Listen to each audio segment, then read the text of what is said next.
আজকে আমার শ্বশুর বাড়িতে ঈদের দ্বিতীয় দিন বলা চলে। আমাদের কেনা দ্বিতীয় গরুটি কোরবানি করা হলো আলহামদুলিল্লাহ।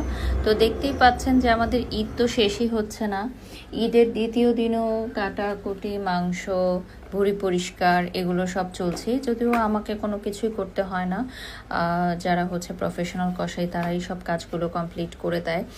আর এখানে দেখতে পাচ্ছেন যে সেকেন্ড দিন আমাদের কাজগুলো হচ্ছে, যেহেতু ফার্স্ট দিন অনেকগুলো পশু ছিল, তো আমরা টাইমে ম্যানেজ করতে পারি না এবং আমরা চাইও নাই যে সারাদিন ব্যাপী হোক।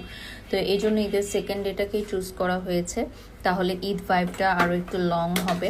আর ছেলেরা সাধারণত এই ঈদ ভাইবটা পছন্দই করে।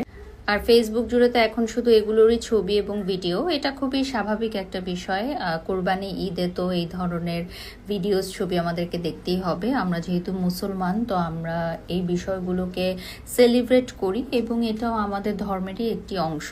তো এটা নিয়ে অনেকেই মনে করে যে কাঁচা মাংস ধরলাম বা এ ধরনের ভিডিও পোস্ট করলাম, এটা তো খুবই স্বাভাবিক।